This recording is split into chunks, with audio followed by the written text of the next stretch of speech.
çetin dünyada, qəm yazılmış qismətim, qalmayıbdı taqətim, sevməyiydi niyyətim, şahid olmaz qəlbimə Allahımdan başqa bir kəs.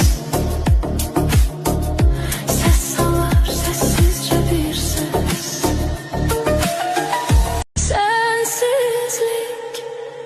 Sensizlik çok çetin